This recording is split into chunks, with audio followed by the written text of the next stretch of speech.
Buenas noches y bienvenido a La Luz del Pasillo. Hoy tenemos una invitada muy especial que nos vendrán a hablar un poco sobre la regresión del alma realmente. Y luego trataremos el tema con nuestros compañeros, tanto Salvador como Chencho, sobre el San Juan de los Caballeros, que ya siempre he dicho que es para mí una de las iglesias más carismáticas y además más misteriosas de la ciudad. Pero para entrar ya en el tema, vamos a hablar con nuestra amiga, que desde hace unas semanas estuve hablando con ella, e invitarla porque nos va a hablar de cosas muy interesantes. Ella se llama Susana Villegas de Burgos. Buenas noches, Susana. Hola, buenas noches. Susana nos trae uno de sus últimos libros, que se llama El alma sin velo. Este libro, pues, ya estás preparando otro libro también, pero este alma sin velo refleja muchas cosas que nos tiene que dar a entender, Susana, de qué va realmente ese alma sin velo. ¿Por qué se dice alma sin velo? Bien, bueno, yo voy a matizar, soy coautora, porque en el libro estamos 12 terapeutas. Realmente el hecho de que nos hayamos reunido 12 terapeutas para transcribir una regresión vivida en consulta, pues es algo pionero. ¿Y por qué lo del alma sin velo? Bueno, pues es como todo lo que nos está afectando en nuestro día a día tiene un origen.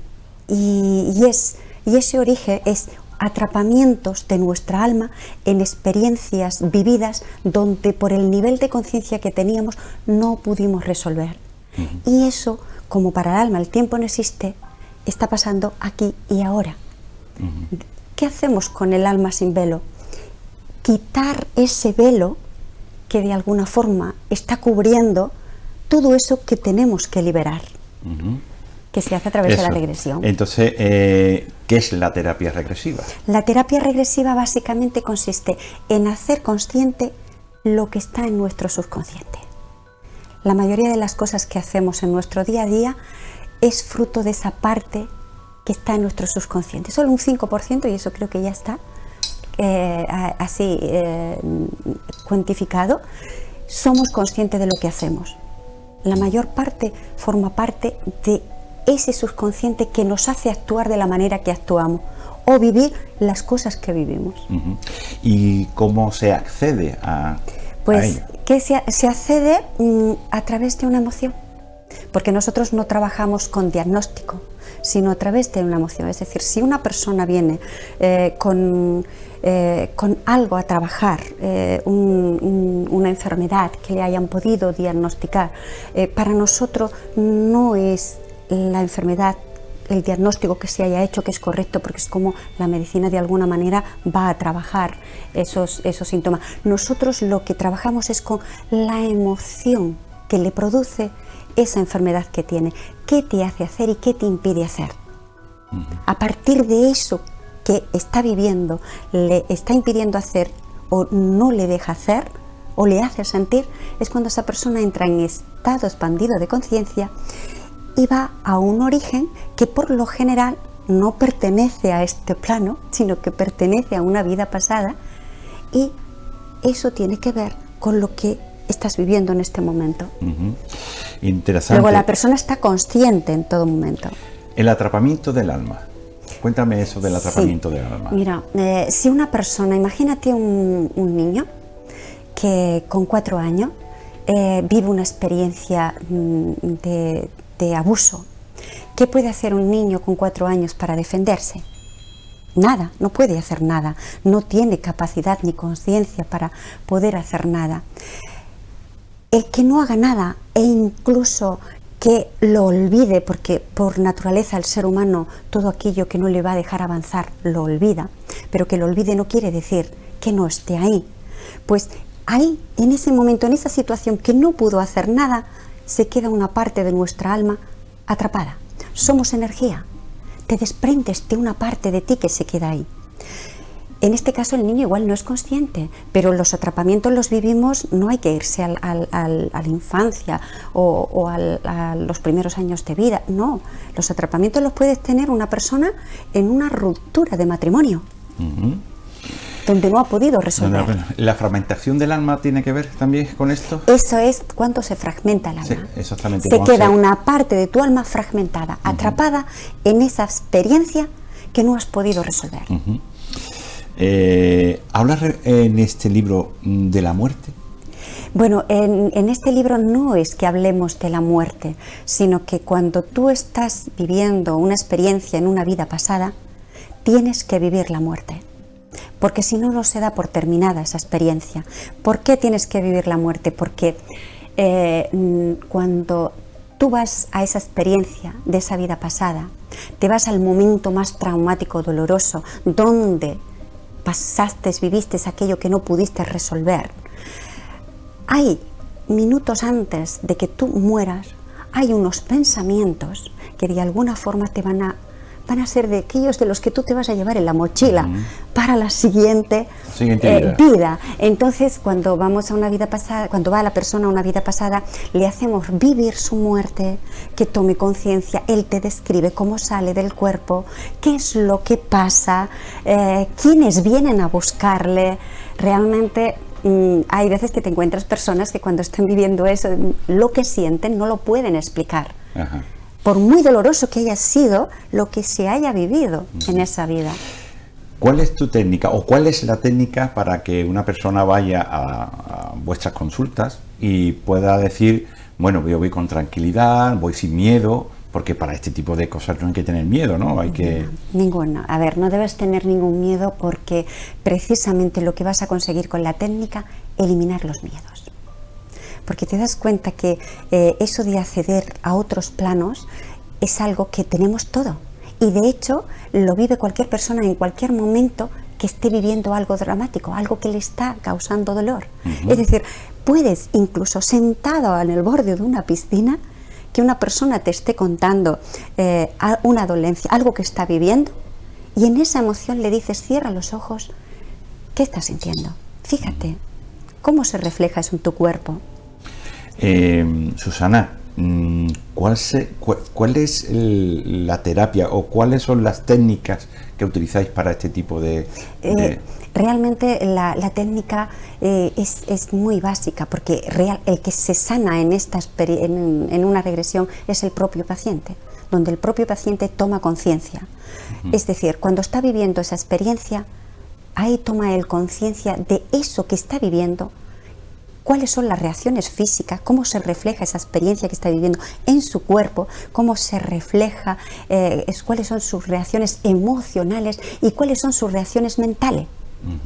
Cuando él ve esas reacciones físicas, emocionales y mentales, qué le están haciendo hacer en la vida de ahora, ve cómo eso le está condicionando en esta vida, desactiva, digamos, esa tecla que está ahí, que no le permite sanar lo que esté viviendo en este momento, porque sigue atrapada viviendo las mismas emociones. Todos los pacientes no serán iguales, ¿no? Algunos tendrán mucho más terapias y otros tendrán menos. ¿Eso depende también de la edad o eso depende también de las circunstancias de cada uno? No tiene nada que ver, porque hemos trabajado casos de niños de 5 años, pero a lo mejor con el papá no se ha hecho, con el niño no se ha hecho porque la mamá igual pues da cosa, ¿no? Sin embargo, se ha hecho la regresión al niño a través del padre. Se conecta con el alma del niño. Bueno, pues casos, por ejemplo, hay un caso que se trabaja cuando el niño pues se hace pis y a través de la regresión consigue dejar de hacer. Hay unas razones por las que el niño se está haciendo y no tiene que ver con este plano, sino con ese atasco. A mí me pareció muy interesante porque el día que nos citamos para hablar del tema, pues me hablaste de tantas cosas, habló tantas cosas, que yo ya digo, joder, esto me lo tengo que llevar yo al programa porque es impresionante lo que me contaba. ¿Cómo puede el alma regresar a otras vidas pasadas? Me pareció muy interesante y habría que llevarlo al programa. Ella pues no dudó en venir y contarnos un poco referente a lo que ella ha escrito en este libro, pero que también está escribiendo el próximo libro. Sí. Y que tiene que ver también con el alma, Sí. y tiene que ver con... Sí, en este caso el siguiente libro, que creo que va a ser muy interesante, y nos hemos puesto de acuerdo en este caso, en este siguiente libro, que es la Asociación Española de Terapia Regresiva, donde yo soy miembro de la directiva, que hemos tomado esta iniciativa para dar a conocer las múltiples posibilidades de esta técnica. Es decir, que cualquier cosa que estés viviendo, que no encuentres explicación, que no sabes resolver, que no te dejas salir del atasco que estés viviendo, a través de la terapia regresiva lo puedes encontrar. Pero lo más importante, y por lo que yo tengo de alguna forma esa ganas de que llegue y conozca a la gente esto, es porque cuando tú te vas liberando de todo eso que llevamos, de vidas pasadas o incluso de esta vida, desde la niñez, desde sabe Dios cuándo, cuando tú te vas liberando de todo eso, entiendes por qué has vivido todo eso, por qué estás viviendo, porque todo lo que estamos viviendo lo hemos elegido vivir nosotros, ¿sí? Es decir, que si vives en la abundancia, tú elegiste vivir en la abundancia. Si vives en la calle, tú elegiste vivir en la calle. ¿Por qué? Bueno, pues con la terapia regresiva encuentras la respuesta. Y cuando encuentras la respuesta es cuando dices, ya no ves eso como un sufrimiento, lo verás si tienes que sufrir, si algo te duele, te va a doler, pero ya no hay sufrimiento, porque entiendes el porqué de las cosas. Te conoces a ti mismo. Te conoces, sabes por qué estás aquí, sabes para qué has venido y por qué compartes con los seres con los que vives. Con los que vives, con los que conoces, con los que has encontrado y con los que te faltan por encontrar. Todos son una pandilla que venimos de vidas pasadas y que en un momento dado dijimos, oye, Fran, ¿qué tal día nos vemos y hablamos de esto? Bueno, pues nos quedamos sin tiempo para hablar con Susana, pero que ella va a volver otra vez al programa, la vamos a invitar, bueno, va a hablar de más cosas más interesantes, pero sí es verdad que lo que queríamos era presentar su libro, El alma sin velo, que realmente, bueno, tiene un exitazo total. Yo he ido a la presentación este viernes y la verdad es que ha tenido muy buena acogida. Así que, sin más, te espero para el próximo programa, ¿eh? Susana, muchísimas gracias por venir. Bueno, gracias por darme esta oportunidad. Claro, creo que forma parte de nuestro mundo sí, bueno, misterioso, ¿no? Sí, consiste en despertar conciencia. Claro. Empezar a saber quiénes somos. Pues muchas gracias, Susana. Gracias. Bueno, pues nosotros vamos a seguir, pero antes de seguir vamos a ver este pequeño reportaje.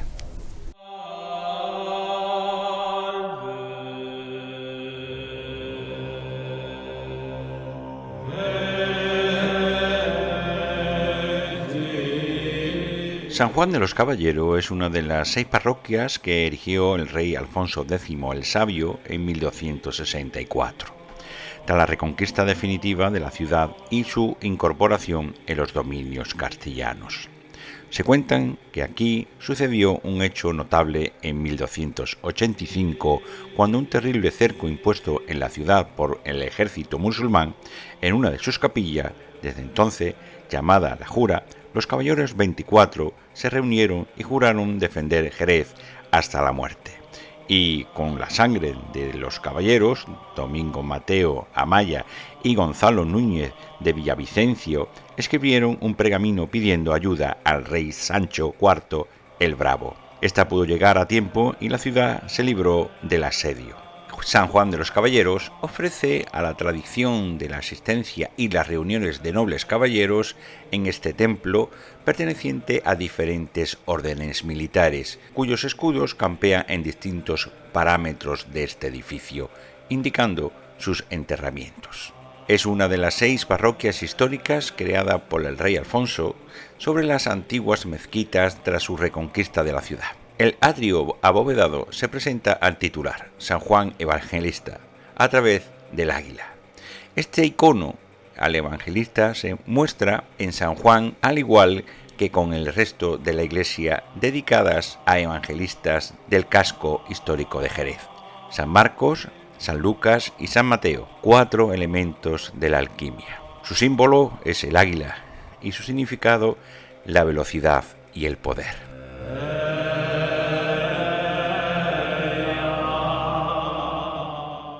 Bueno, pues después de dejar a nuestra compañera Susana, vamos a continuar con un tema que lo dejamos en estos capítulos anteriores para hablar de él, que es de San Juan de los Caballeros, uno de los sitios más emblemáticos y más misteriosos de la ciudad. Pero para ello vamos a hablar de este tema con nuestros compañeros que ya están aquí, que es Salvador Macías, buenas noches, y Chencho Ríos. Muy buenas. Ellos se meten mucho en la historia y nos pueden contar cosas que nos pueden dejar helado, pero helado porque San Juan de los Caballeros ya no es solo su misterio que tiene dentro, sino lo que conlleva entrar dentro de esa iglesia. Así que para poder darle un poquito más de salsa a este tema, Chencho trae un libro que lo tiene ahí, ¿no, Chencho? Sí. ¿Qué es lo que dice el libro? A ver, ¿qué es la portada del libro? Este librito es el Desconstruyendo Jerez. Reconstruyendo Jerez. Este es uno de los libros que hemos publicado y trata de leyendas de Jerez. Ajá. Muchas leyendas de Jerez. Y después aparte hemos estado escarbando y hemos sacado cosillas muy curiosas. Ajá. El problema que tiene el libro hoy por hoy está agotado. Claro. Pero en un momento dado, en un futuro, puede ser que hagamos una reedición. Es un libro muy pequeñito, pero que bastante profundo, ¿no? Dentro de cada tema. Sí, bueno, en el libro hemos tocado muchas cosas y lo que es intentando que sea una cosa muy amena y luego capítulos muy cortos, muy cortos, sintetizando mucho. Pero en cada capítulo se puede sacar un libro nuevo. Claro. Y además, profundizando mucho más, pues nos darán muchos más episodios referente a cada misterio que hay aquí en Jerez. Salvador, ¿conoces la iglesia de San Juan de los Caballeros? Conozco la iglesia de San Juan. ¿Y qué te transmite esa iglesia? Pues muchas emociones. A mí siempre los templos me producen una vibración positiva, porque son sitios de oración, de paz, de recogimiento.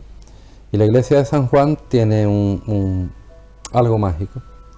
Allí se encuentra uno, quizás por la cercanía que tenía San Juan con Jesús, pues ya solo el nombre ya te emociona, ¿no? Uh-huh. Y la verdad que yo siento allí una vibración especial.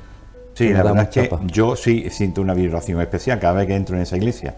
Además estuve en estos días atrás para poder rodar el reportaje que hicimos allí, que tenemos que darle las gracias al hermano mayor, Manuel Báez, que fue el que nos dio el permiso para poder rodar y sacar algunas fotos del templo. Pero vamos a entrar ya de lleno en lo que es un poco el misterio, ¿no? Porque tenemos que tirar un poco de la historia, ¿no, Chencho? Tiramos un poco de la historia porque a partir de esa historia es cuando llega ya lo que es el misterio realmente de esta iglesia, ¿no? Bueno, sin duda es uno de los puntos telúricos de la ciudad. Y allí la leyenda cuenta de que se reunieron, estando la ciudad de Jerez rodeada, ¿no?, por los moros. Sí, por los musulmanes. Por los musulmanes. Exactamente. Estamos hablando de la reconquista de la ciudad. En el siglo XIII estaban los caballeros 24, que los caballeros 24 es como si fueran los concejales de aquel tiempo, pero todos eran caballeros. Y curiosamente, los caballeros 24 surgen de la guerra de Granada, y entonces los reyes católicos, cuando conquistan la ciudad, pues cogen a 24 caballeros para que se hagan cargo de Granada. Y entonces a raíz de eso se crea esa figura, ¿no?, de caballero 24. Después de Granada viene Sevilla, los prohombres de Sevilla eran caballeros 24, y luego viene aquí a Jerez. Lo que es de esos caballeros 24 había 3 o 4 que se encargaban cada uno de una de las puertas principales de la ciudad, y lo que es según la leyenda, estos 24 estuvieron reunidos allí dentro de San Juan de los Caballeros para pedir ayuda al rey, a Sancho IV, para que viniera a auxiliarlos, ¿no? Y cuenta la historia, ¿no? Que lo hacen con sangre, ¿no? Eso es. Lo hacen en el pergamino y llega a tiempo. Sí, bueno, con sangre, pero propia. Sí, sangre propia. De dos de los... Se cogen dos de ellos, se rajan el cuerpo y entonces con esa sangre empiezan a escribir la carta. Domingo Mateos Amaya y Gonzalo Núñez de Villavicencio. Exactamente. Entonces ellos fueron los que con la misma sangre cogen, hacen el pergamino y lo mandan al rey Sancho IV para que a ver si podía, y llegó a tiempo. Entonces fue ya cuando se libró la ciudad de eso, ¿no? Sí, bueno, parece ser, no se sabe muy bien si eso es verdad o no, por eso es leyenda. La capilla actual de los caballeros de la Jura, esa capilla parece ser, después, hace poco tiempo, algunos años, descubrieron que esa capilla no existía cuando ocurrió esta leyenda. Parece ser también que es factible que en su lugar hubiera habido una mezquita, porque todas las iglesias de Jerez se montan encima de mezquitas. Normalmente eso era algo que se hacía siempre en la antigüedad y hoy por hoy también se sigue haciendo. ¿Por qué? Porque así van aprovechando las fuerzas telúricas que hay. Claro. Eso es una práctica muy antigua. Van colocando los nuevos casas sagradas, por llamarlo de alguna manera, en donde hubo casas sagradas antiguas. Vamos a parar aquí porque vamos a seguir ahora en un momento porque nos vamos a ir a publicidad y dentro de nada estamos otra vez con ustedes para poder seguir hablando de San Juan de los Caballeros. Volvemos en unos minutos.